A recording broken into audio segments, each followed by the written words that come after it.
الحمد لله أستعينه وأستغفره ونعوذ بالله من شرور أنفسنا من يهد الله فلا مضل له ومن يضلله فلا هادي له وأشهد أن لا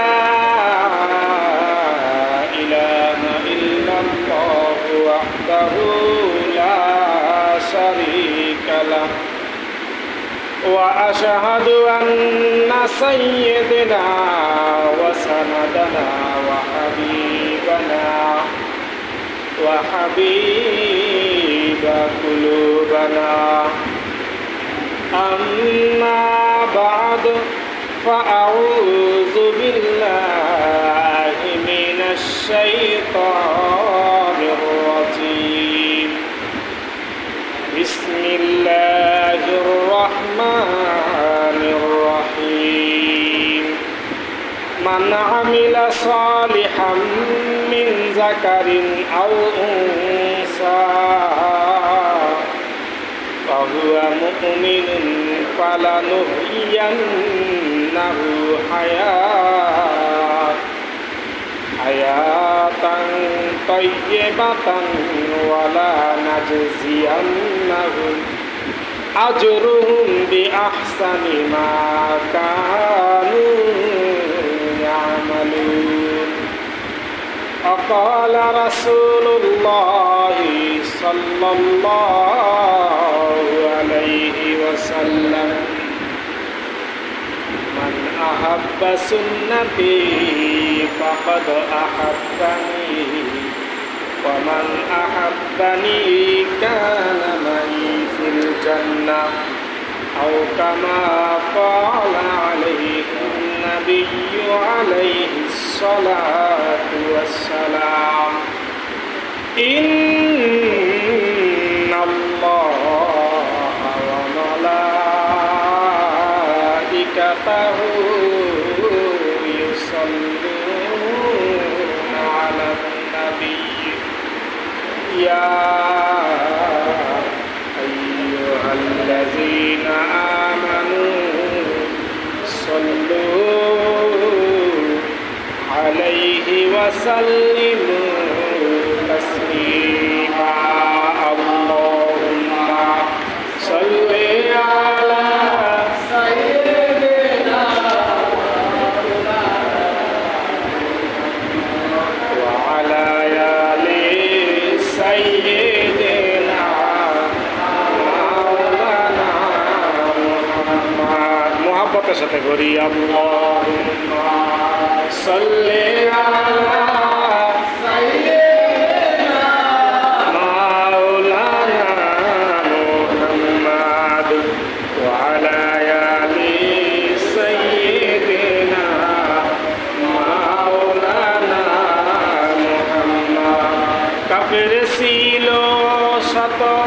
শত নবী ছিলেন একজন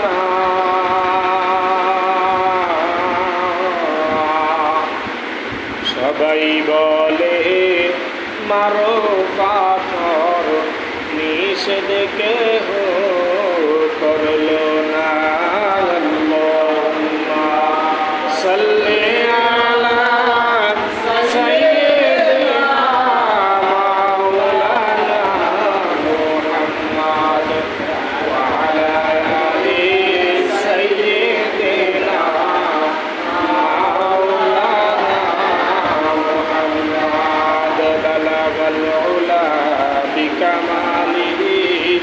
كشفت الدجى بجماله حسنت جميع خصاله صلوا عليه وآله بلغ العلا بكماله كشفت الدجى بجماله حسنت جميع خصاله صلوا عليه وآله بادشاہ गुजर में मारा दरगुजार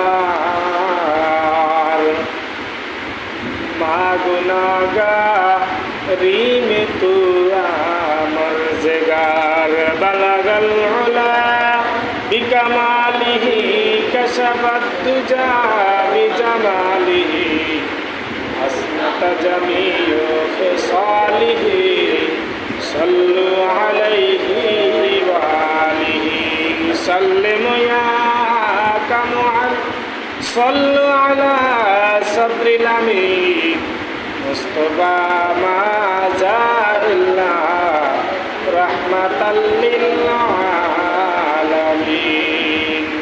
আমরা সকলে একটু জিকির করি লা ইলাহা ইল্লাল্লাহ লা ইলাহা ইল্লাল্লাহ লা ইলাহা ইল্লাল্লাহ লা ইলাহা ইল্লাল্লাহ লা ইলাহা ইল্লাল্লাহ লা ইলাহা ইল্লাল্লাহ লা ইলাহা ইল্লাল্লাহ।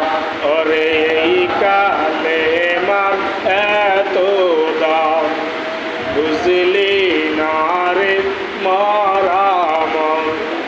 আরে এই কালেমার এত দাম বুঝলি না রে মারামন। আরে বুঝবি যেই দিন সেই দিন রে তুই একলা করবি যাতরা লা ইলাহা ইল্লাল্লাহ লা ইলাহা ইল্লাল্লাহ লা ইলাহা ইল্লাল্লাহ লা ইলাহা ইল্লাল্লাহ লা ইলাহা ইল্লাল্লাহ লা ইলাহা ইল্লাল্লাহ লা ইলাহা ইল্লাল্লাহু মুহাম্মাদুর রাসূলুল্লাহ সাল্লাল্লাহু আলাইহি ওয়াসাল্লাম। আলহামদুলিল্লাহ, সকল প্রশংসা তারিফ একমাত্র মহান রব্বুল আলামিনের জন্য, যে মহান রব্বুল আলামিন আমাকে আপনাকে দুনিয়ার বিভিন্ন রকমের কাজ কাম থেকে ফারেক করে, ফিতনা ফাসাদ থেকে মুক্ত করে আল্লাহ তাআলার পবিত্র ঘর পবিত্র স্থানে জুমার নামাজ আদায় করার লক্ষ্যে আল্লাহ আমাদেরকে একত্রিত করেছেন।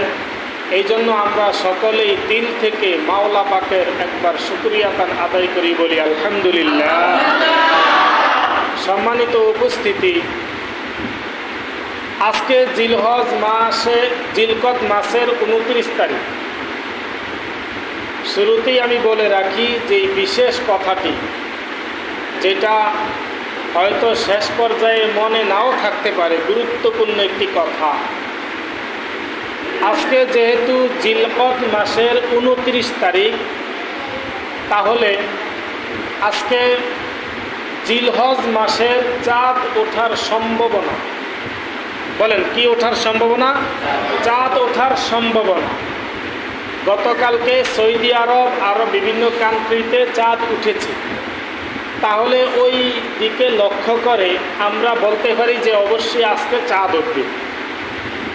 আর চাঁদ যখন উঠে যাবে তখনই জিলহজ মাস শুরু হবে।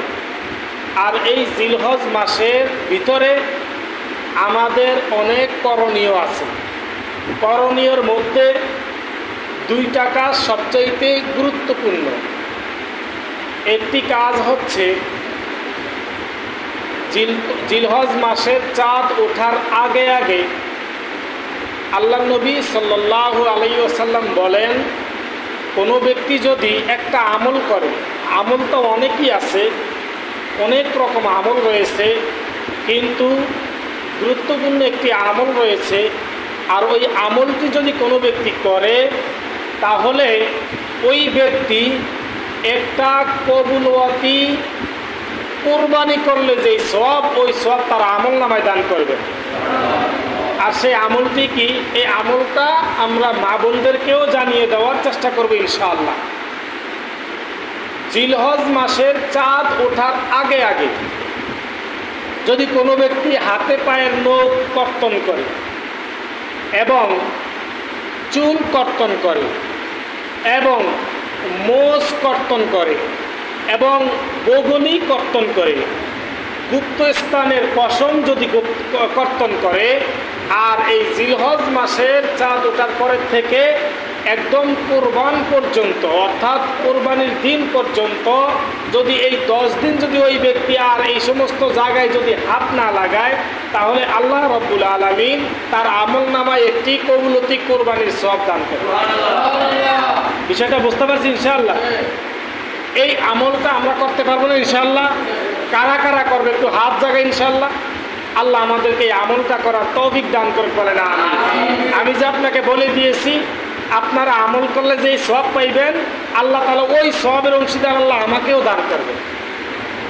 আমি যদি আমল করি তাহলে আমার তো আমলে অবশ্যই সওয়াব আছে, কিন্তু আমি যে আপনাকে বলে দিলাম, এই বলে দেওয়ার মাধ্যমে আল্লাহ আমাকেও সওয়াব দান করছে।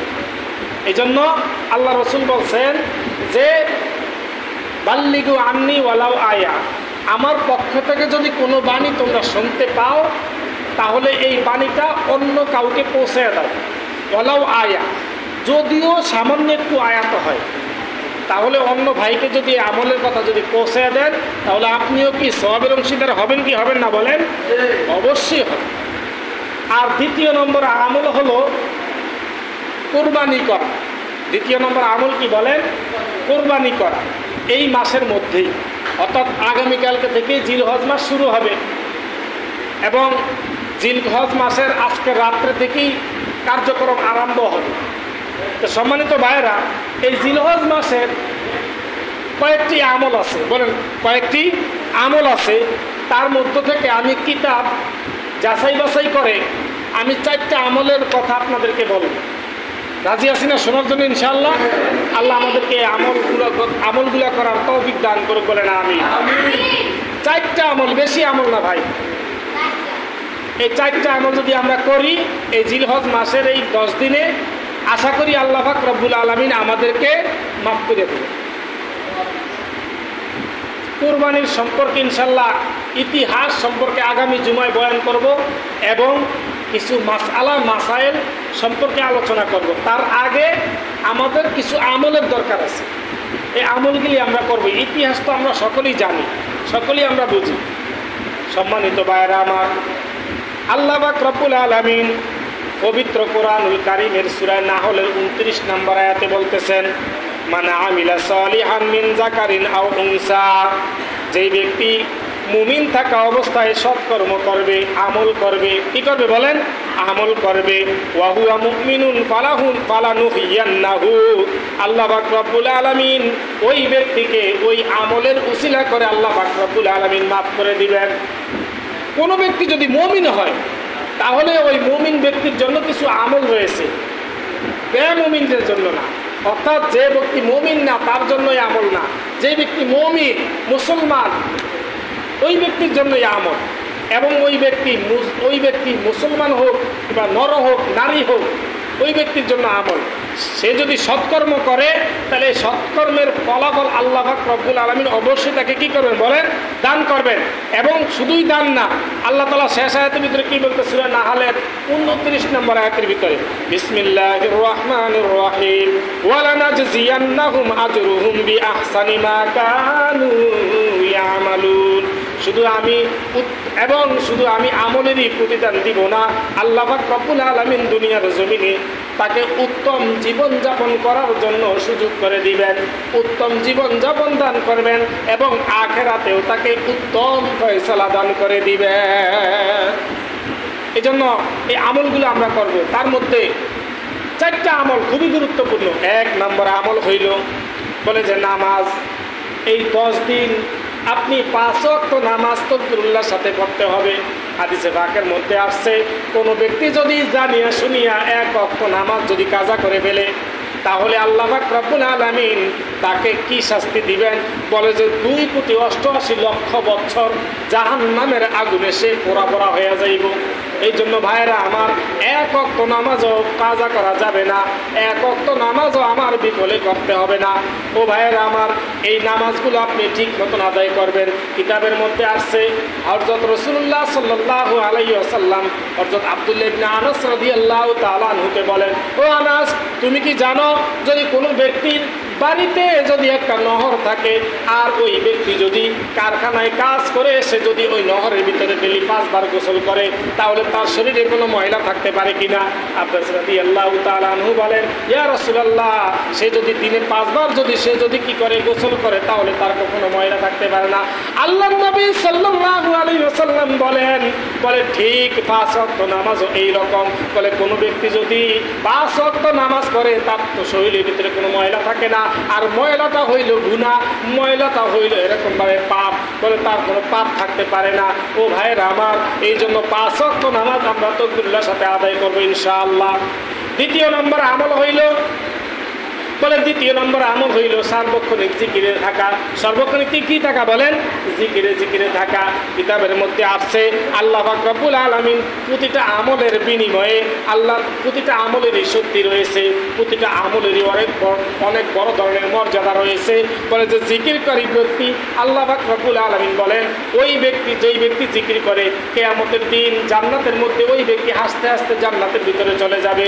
জিকিরকারীর এত ফজিলত, বলে যে আপনি যত রকমের পেরেশানিতে থাকেন না কেন, আপনি যদি জিকির করেন তাহলে আল্লাহ পাক রব্বুল আলামিন আপনার দিলের সকল প্রকার পেরেশানিকে দূর করে দিবেন। এই জন্য ভাইরা আমার, সার্বক্ষণিক কি করতে হবে? বলেন জিকির করতে হবে। 2 নম্বর আমল চলে গেল। 3 নম্বর আমল হইল গিয়া রোজা রাখা। বলে যে এই মাসের ভিতরে একটা রোজা রয়েছে। আল্লাহ রাসূল সাল্লাল্লাহু আলাইহি ওয়াসাল্লাম 10টা রোজা রেখেছেন। রাসূল বলেছেন যে তোমরা যদি 10টা যদি না রাখতে পারো, অন্তত আরাফার দিন একটা রোজা আছে, ওই আরাফার দিন রোজাটা তোমরা রাখার চেষ্টা করো। এই জন্য ভাইরা আমার, কোনো ব্যক্তি যদি আরাফার রাত্রে যদি বলে কোনো ব্যক্তি যদি একটা রোজা রাখে তাহলে আল্লাহ পাক রব্বুল আলামিন 1 বছর নফল রোজা রাখার সমতুল্য সওয়াব তার আমলনামায় দান করবে। এবং শুধু তাই নয়, 1 বছরের গুনাহকে আল্লাহ পাক রব্বুল আলামিন মাফ করে দিবেন। ও ভাইরা আমার, এই জন্য আরাফার দিনে অন্তত একটা রোজা রাখার চেষ্টা করবে ইনশাআল্লাহ। 4র্থ নম্বর আমল হইল, যদি সামর্থ্য থাকে তাহলে এই মাসে হজ করার চেষ্টা করা। আর যদি সামর্থ্য যদি না থাকে তাহলে এরকমভাবে নামাজের ওয়াক্তে, অর্থাৎ যেই ফজরের নামাজের পর 20 মিনিট বসে থেকে কিংবা 23 মিনিট বসে থেকে যদি আপনি 4 রাকাত নামাজ যদি আদায় করেন, যেই নামাজটা নাম হলো এরশাক নামাজ, ওই এরশাক নামাজের উসিলা করে আল্লাহ পাক রব্বুল আলামিন আপনাকে হজের সমতুল্য সওয়াব দান করবেন। ও ভাইরা আমার, তাও যদি আপনি না পারেন তাহলে আমি বিভিন্ন বয়ানে বলেছিলাম, বলে নিজের মায়ের দিকে যদি হাসি নজরে একবার যদি তাকাইতে পারেন তাহলে তাও একটা কবুলতি হজের সওয়াব পাইবেন। আরও একটি কথা বলেছিলাম, বলে যে নিজের স্ত্রীকে যদি আপনি এরকমভাবে নিজের হাতে 1 লোকমা খানা ভালোবাসার দিকে তাকাইয়া যদি খাওয়াইয়া দেন তাহলে ঠিক তো আল্লাহ আপনাকে একটা কবুলতি হজের সওয়াব আপনার আমলনামায় দান করবেন। ও ভাইয়েরা আমার, আর যদি সামর্থ্য থাকে তাহলে হজ করে আসবেন। এই 4টা আমল যদি আপনি এই 10 দিনের ভিতরে করতে পারেন, আল্লাহ পাক রব্বুল আলামিন বলেন ওয়া আমিলা আমালান সলিহান, তাহলে আপনি আমার কাছে একজন কৃতজ্ঞ, অর্থাৎ আপনি আমার কাছে একজন নেককার বান্দা হিসাবে প্রতিষ্ঠিত হলেন। ও ভাইয়েরা আমার, এই জন্য জিলহজ মাস যেহেতু শুরু হয়ে গেছে, এই মাসে অনেক রকমের আমল আছে এবং এই আমলগুলো আমরা ঠিকঠাক মতন করার চেষ্টা করবো ইনশাআল্লাহ। এই জন্য ভাইয়েরা আমার, জিলহজ মাসটা চলে এসেছে। এই মাসে অনেক ইতিহাস রয়েছে।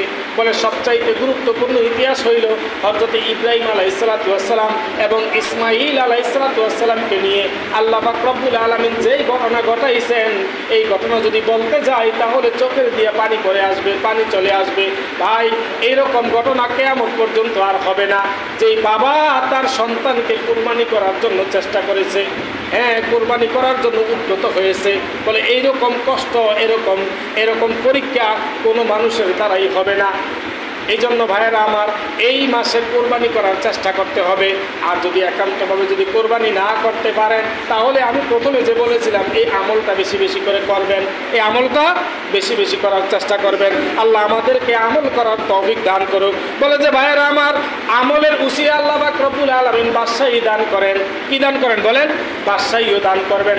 এমন আপনি যদি আমল করতে পারেন, সমস্ত সৃষ্টি জগৎ আপনার প্রতিকূল হয়ে যাবে, আপনার দিকে ধাবিত হয়ে যাবে, দুনিয়া আপনার দিকে ধাবিত হবে। দুনিয়ার মানুষের কাছে আপনাকে নত হতে হবে না, দুনিয়ার মানুষ আপনার কাছে আসবে। ও ভাইয়ের আমল করার মাধ্যমে দুনিয়ার ভিতরে যত রকমেরই মানুষ আছে, যে ব্যক্তি আমল করবে, আমলের উসিলা করে আল্লাহ তাআলা উঁচু মর্যাদায় পৌঁছে দেন। একটা ঘটনা বলি, হযরতে সুলাইমান বাদশাহ, আমরা সকলেই নাম জানি সুলাইমান আলাইহিস সালাতু ওয়াস সালাম। এই আমলের মাধ্যমে আল্লাহ পাক রব্বুল আলামিন তাকে 5টা বাদশাহী দান করছেন। কয়টা বলেন? 5টা বাদশাহী দান করছেন। সে কিন্তু আমল করত, এবং সে এমন আমল করেছে, বলে যে সে সার্বক্ষণিক জিকিরে মশগুল থাকতো এবং আল্লাহর দিকে তার দিলটা মোতাবজ্জ থাকতো। দুনিয়ার যতই বাদশাহী সে করুক না কেন, দিল কিন্তু সবসময় আল্লাহর দিকে ছিল। তাইলে এই যে আমল সে করত, এই আমলের কারণে আল্লাহ পাক রব্বুল আলামিন তাকে 5টা বিষয়ে পুরস্কার দান করছেন। 1 নম্বর পুরস্কার হইল, বলে যে আল্লাহ পাক রব্বুল আলামিন তাকে মানুষের বাদশাহী বানিয়ে দিলেন। 1 নম্বরে তাকে কি বানিয়ে দিলেন বলেন? মানুষের বাদশাহী বানিয়ে দিলেন। 2 নম্বর হইল, আল্লাহ পাক রব্বুল আলামিন তাকে জিনদের বাদশা বানিয়ে দিলেন। জিন তার কথা মতো চলতো, কথা মতো উঠা বসা করতো। ও ভাইয়েরা আমার, আর 3 নম্বর হইল, পক্ষীকুলের বাদশা আল্লাহ তাআলা তাকে বানিয়ে দিলেন। সকল পশু পাখিরা তার কথা শুনতো, তার কথা মানতো। ও ভাইয়েরা আমার, এরপরে 4 নম্বর বাদশা আল্লাহ তাআলা তাকে দান করলেন বাতাসের। পরে বাতাস তার কথা অনুযায়ী চলতো, বাতাস তার কথা অনুযায়ী এরকমভাবে কাজ করতো। 5 নম্বর বাদশাহী হলো আল্লাহ পাক রব্বুল আলামিন তাকে এরকমভাবে জলের বাদশাহী দান করলেন। জল তার কথা মতো চলতো। ও ভাইয়েরা আমার, এই বাদশাহী কেমনে দিলেন? বলে যে এই বাদশাহী একমাত্র আমলের উসিলাতে, আমলের কারণেই আল্লাহ তাআলা তাকে বাদশাহী দান করলেন। এই জন্য ভাইয়েরা আমার, বেশি বেশি করে কি করতে হবে বলেন? আমল করতে হবে। রাজি আছেন ইনশাআল্লাহ? যত আলেম ওলামা দেখেন বা যত এরকমভাবে মুসলমান দেখেন, আমল ছাড়া কখনো মানুষ প্রতিষ্ঠিত হতে পারবে না। হ্যাঁ, কিছু কিছু আমল আছে ব্যক্তিগত আমল, যেমন ধরেন তাহাজ্জুদ নামাজ। এই তাহাজ্জুদ নামাজ এটা ব্যক্তিগত। এটা যদি আপনি 3টার দিকে যদি ওঠেন, আর যদি আল্লাহ তাআলার কাছে এরকমভাবে 4 রাকাত নামাজ পড়িয়ে যদি মুনাজাত দিয়ে বলেন, ও মালিক, দুনিয়ার সকল দরজা বন্ধ হয়ে গেছে, আইন আদালত বন্ধ, স্কুল কলেজ ভার্সিটি বন্ধ, সকল দরজাগুলা বন্ধ গো মালিক, বাড়ি ঘরের বেকের দরজা জানলা সব বন্ধ, কিন্তু আল্লাহ তোমার দরজাটা খোলা রয়েছে। অতএব আমি একাকীভাবে তোমার কাছে আসছি, একটু আমার দিকে একটু মুতাওয়াজ্জ হও। ওগো মালিক, একটু আমার দিকে মুতাওয়াজ্জ হও। দেখবেন আল্লাহ পাক রব্বুল আলামিন অবশ্যই আপনার ওই সময়ের প্রতি গুরুত্ব দিয়ে আল্লাহ আপনার মনের মাকাসেদগুলোকে পূর্ণ করে দিবে। চেষ্টা করলে মানুষ বিফল হয় না, চেষ্টা করলে মানুষ এরকমভাবে সামনের দিকে অগ্রসর হতে পারে।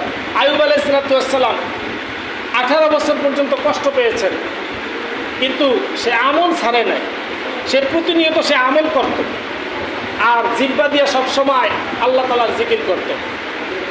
এক পর্যায়ে যখন নাকি ওই পোকাগুলো হযরত আইয়ুব আলাইহিস সালাম জিহ্বা পর্যন্ত চলে আসলো, আর তখন আল্লাহ তাআলার কাছে ফরিয়াদ করলো, ও সারে জাহানের মালিক, ও গো আমার সৃষ্টিকর্তা মালিক, যে জিহ্বাটা দিয়ে আপনার কথা বলি, আপনার গুণগান করি, আপনার জিকির করি, আল্লাহ গো আমার পুরা শরীরটা তো আপনি পোকামাকড়ের খাদ্য বানাইলেন, কিন্তু মালিক আমার এই জিহ্বাটাকে আপনি পোকার খাদ্য বানাইন না।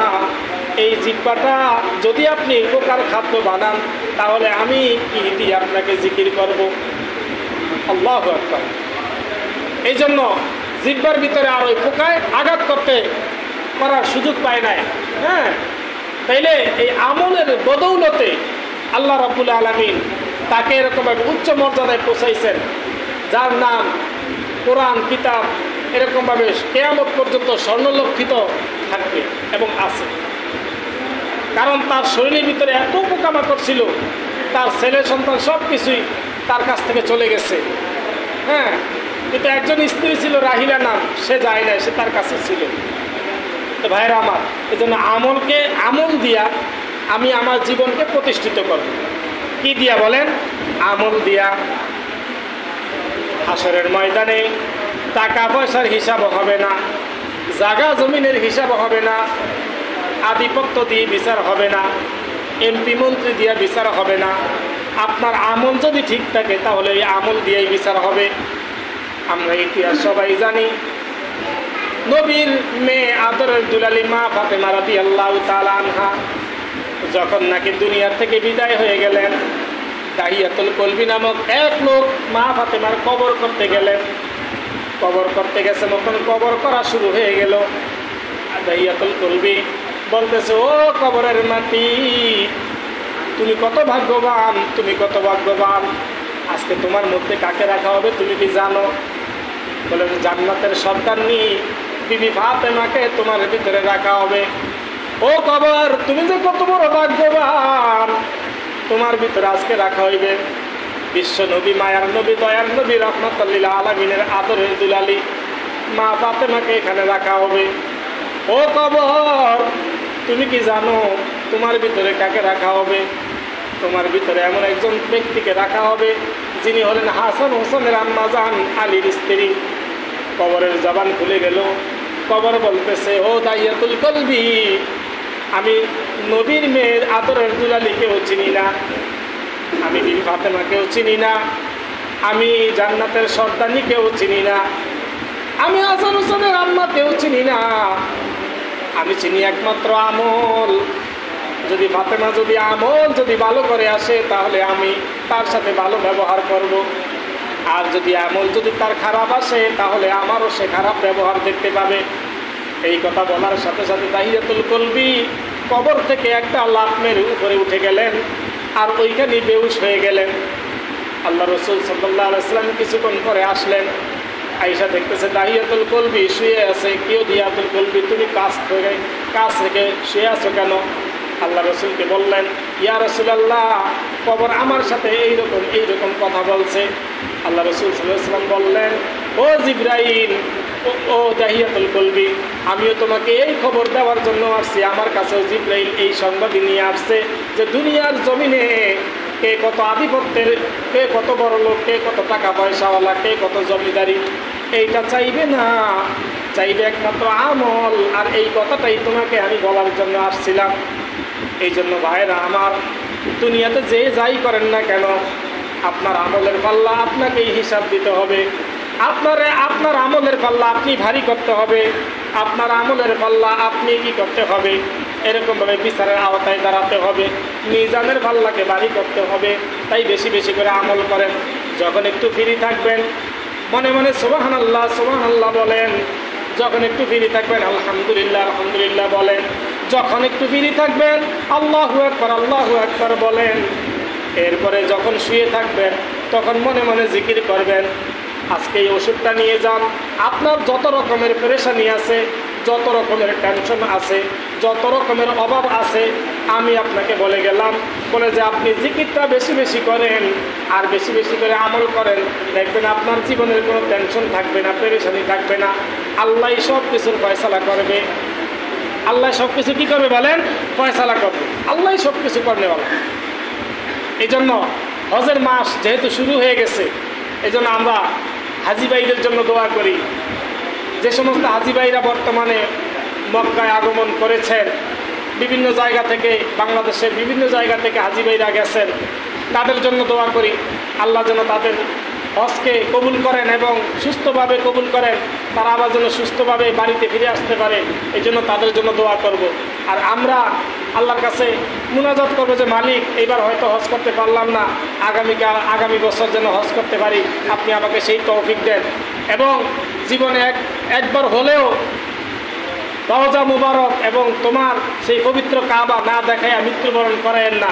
এইভাবে বেশি বেশি করে আমরা আল্লাহর কাছে দোয়া করি। আল্লাহ আমাদের সবাইকে কথাগুলির প্রতি বুঝিয়ে শুনিয়ে আমল করার তৌফিক দান করুক। সকলে বলি আমিন। ওয়া আখিরি দাওয়ানা আলহামদুলিল্লাহি রাব্বিল আলামিন। যারা সুন্নত পড়ি নাই এরা 4 রাকাত কবুল জুমার সুন্নত নামাজ পড়ে নেই ইনশাআল্লাহ।